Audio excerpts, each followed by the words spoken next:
Most people have not realized that Trump walked into Beijing carrying a gift.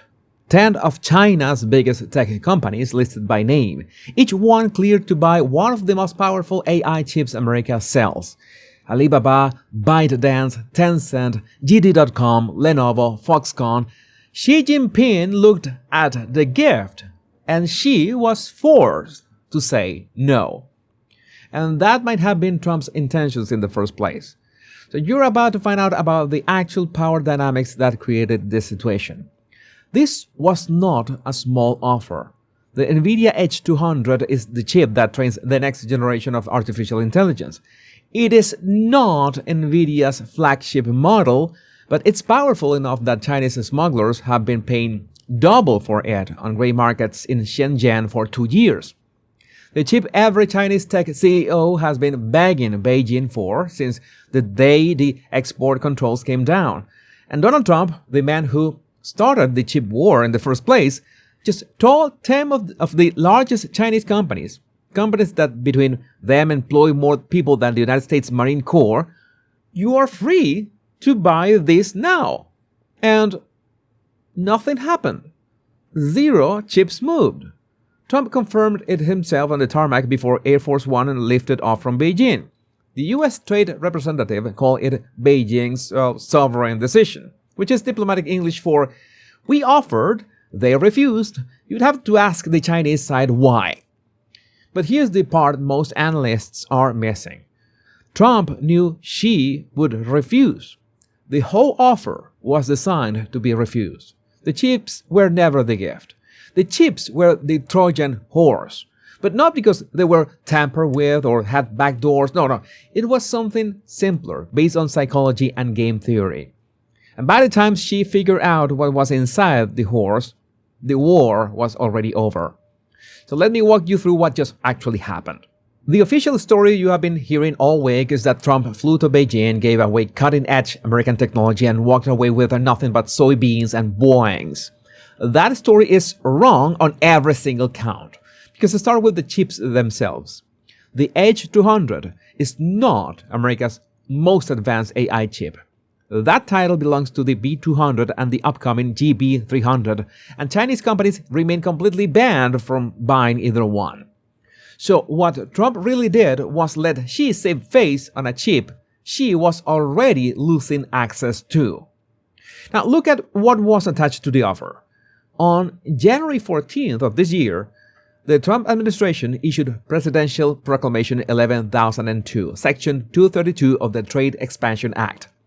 A 25% tariff on advanced AI accelerator chips with the H200 named specifically in the document.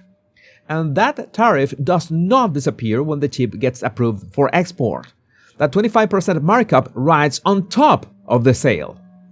So the actual offer to those 10 Chinese companies was not, here's a free chip. The actual offer was, here's permission to buy a second-generation chip at the price you would have paid plus a 25% American tax on top. So Trump didn't really give Xi a gift. Trump threw yesterday's tomatoes on the floor and watched Xi decide whether to pick them up. And Xi couldn't, even if he wanted. Now let me also flag the other side of the trade ledger before we move forward.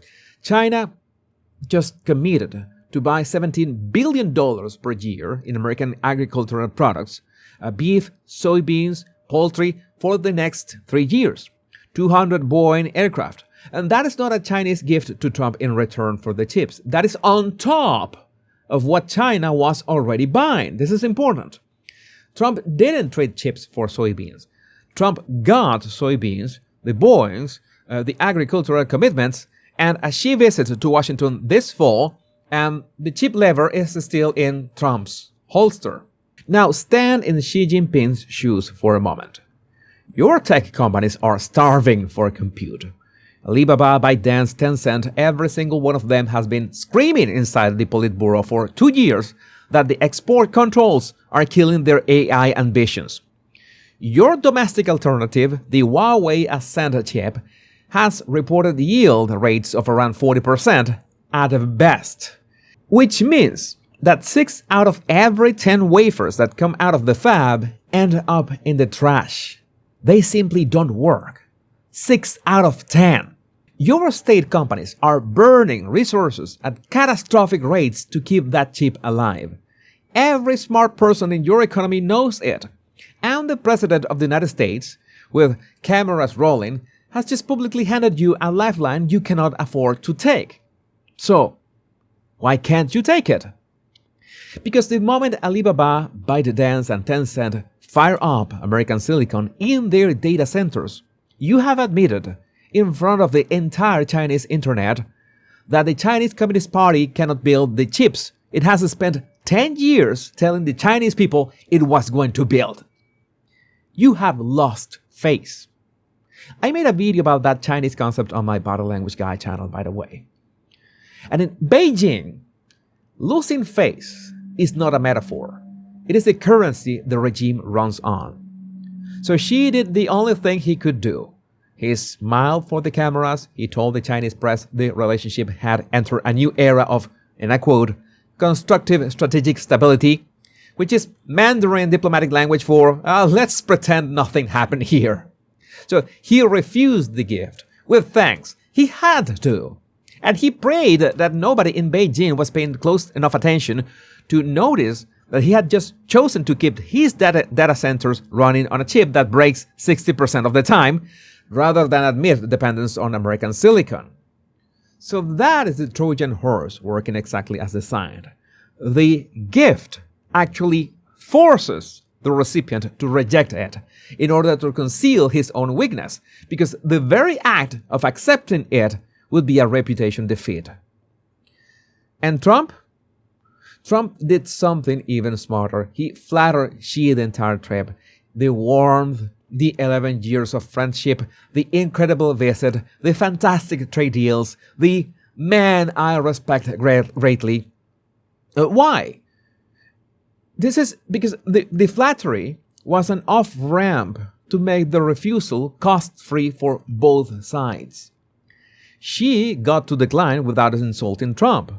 Trump got to offer without spending leverage. Both leaders walked out looking like they won. But now you know that only one of them actually did. So I dive deeper in this geopolitics, psychology, international markets, and investment strategies on my blog, thepowerpundit.com. That's where I give you insights that I don't share anywhere else. Link in the description. Now here's where the story gets bigger, because Beijing was not the only place this week where a Trump offer was designed to be refused. Look at what was happening in the Middle East at the exact same time. For the last month, Trump has been telling anyone who will listen that Iran cannot have a nuclear weapon. Period. Full stop. Non-negotiable. The Iranian leadership knows that line is real now because they just spent 12 days watching American B-2 bombers turn their enrichment facilities into, well, geological features. Tehran is sitting with no good options. Their missile production has collapsed by 90%. They have lost roughly half their ballistic missile arsenal. Their proxies, Hezbollah, the Houthis, Hamas, have been cut off from Iranian resupply for months. Every analyst on 3 continents is saying the same thing. Iran has run out of cards. But the regime in Tehran cannot say yes to Trump's demands. Not because the demands are impossible, but because of who is making them. The hardliners in the IRGC, the Supreme Leader's inner circle, the men who build their careers on the slogan, Death to America, these are people who genuinely believe martyrdom is a career path. They also know perfectly well that this is not the moment to write the final chapter, but they cannot and will not publicly surrender to what their own propaganda has called for 40 years the Satans of the West. So, how do you end a war that nobody can publicly agree to end? Well, you let the Gulf states deliver the message. And this is what the United Arab Emirates, Saudi Arabia, and Qatar have been doing for 2 weeks. They are not just American allies. They are the only people on earth who can walk into Tehran and say, Your nuclear program is over, man, without it being heard in the Iranian street as a surrender to America. So the Gulf states deliver the verdict. Tehran accepts it as a regional settlement. Everyone keeps their face. The war ends, and Iran gets no nukes. And that's the part of the picture that ties Beijing and Tehran together this week. Watch what Trump just did on both theaters. He didn't actually negotiate with Xi. He didn't actually negotiate with the Ayatollah. Trump negotiated with the mediators, the ones who could carry his terms back to his adversaries and sell those terms as their own idea. Even Xi offered to help with the Iran war, which, yes, Trump declined politely. Again, to send the message that America doesn't need the help of China to deal with stuff. It's China who needs the help of America. Now, what would Xi have actually wanted from Trump in Beijing if the chips were never the real deal? The honest answer is cheap Iranian oil. China currently buys around 1.6 million barrels a day from Iran at significant discounts to global prices through a sanctions evasion network the United States has been tightening for months. Easing those sanctions, even quietly, would save the Chinese economy tens of billions of dollars a year and stabilize energy prices for Beijing's manufacturing base. And here's the thing, Trump and Xi actually discuss it. Reporting out of the summit confirms they talked about the possibility of easing American sanctions on Chinese companies buying Iranian crude. But the deal couldn't close. You might ask why. Because it runs into the same wall as everything else right now. No nukes for Iran. The cheap Iranian oil only flows if Iran stabilizes. Iran only stabilizes if Tehran accepts no nukes. Tehran only accepts no nukes if the Gulf delivers the message. And the Gulf message will be stronger if Beijing helps lean on Tehran. You see the loop, right? Xi cannot help himself unless he helps Trump first. Now, this is why China spent 2025 adding 500 terawatt-hours of new electricity generation. Solar alone added 340 terawatt-hours. Coal actually fell. China currently has 27 nuclear reactors under construction. Alibaba, that same Alibaba on the Edge 200 list, just formed a joint venture with China National Nuclear Power specifically to provide dedicated electricity for AI data centers. Beijing is not building all of this because they love the environment. They are building it because compute is the new oil, and they intend to be self-sufficient in compute by the end of the decade. But there's a catch. If compute is the new oil, compute also needs a ton of rare earth elements. And China controls roughly 70% of global rare earth mining and 90% of all processing. The Pentagon has just spent nearly $5 billion over the last year trying to break that grip. Project Vault, a strategic rare earth reserve backed by a $10 billion export-import bank loan. The first new American rare earth mine in 70 years just broke ground in Wyoming. The Pentagon took a $1.6 billion equity position in USA Rare Earth.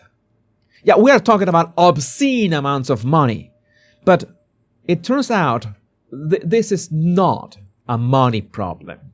Because there's one reason the West is not going to catch up with China on rare earth processing this decade. Why? Because for every 1 ton of rare earth metal China produces, the refining process generates 2,000 tons of toxic waste. 2,000 to 1. The world's largest rare earth facility sits at a place called Bayan Obo in Inner Mongolia, and decades of dumping that waste into a single tailings reservoir has now seeped radioactive thorium into the local groundwater and into the agricultural soil. In southern China, in the Guangzhou region, they pump ammonium sulfate directly underground through drill boreholes to leach rare earth out of clay hills. and the wastewater poisons every river it touches. You're getting the picture, right? This is not something they're going to do in the French countryside anytime soon. So the people who live near these facilities show clinically elevated rates of chronic lung disease, neurological damage, and cardiovascular dysfunction. These are not just side effects. These are the price of doing business. And that is a bill the West will not pay. Not because we don't have the rocks, because we don't have the stomach to refine them dirty. And this is a dirty process that China has been perfecting for 40 years. So imagine what would it take to develop a clean process of rare earth refining at scale. So when you hear American politicians talking about rare earth independence by 2030, well, unless something generally AGI level shifts the chemistry, that timeline is a fantasy. The structural reality is what it is. Worth keeping an investment eye on the Western company's trying, though. So let me bring this back to where we started and tell you what to actually watch for now. She's coming to Washington this fall. That visit is going to be framed as a continuation of constructive strategic stability. And it is not. It is the next round of the same game we just watched. And she is walking into that next round in a weaker political position than he was a month ago, because his own party has now watched what happened in Beijing. Trump kept the cheap lever unspent. He still has the H-200 card. He has the Taiwan arms package, which he himself described as, quote, a very good negotiating chip. He's holding in abeyance. And he has another 12 months of relative leverage before any of this changes meaningfully. The Gulf states, the UAE specifically, alongside Saudi Arabia and Qatar, have just become the most important diplomatic actors in the Middle East. Not because they are powerful in the traditional sense, but because they are the only ones who can deliver Trump's terms to actors who cannot publicly accept them from the West. And the rare earth race is going to shape the next 15 years in ways most market commentators are not pricing in yet. The pundits who tell you Trump gave the store away in Beijing are not reading the same summit you and I just watched. For my deeper analysis on geopolitics and markets, go check my blog, thepowerpundit.com. That's where I give you geopolitics and markets insights that I don't share anywhere else. Link in description. And share this video with your family and friends so they know what's really going on. My name is Jesus Enrique Rosas. I'm the Power Pundit. Much love and bliss.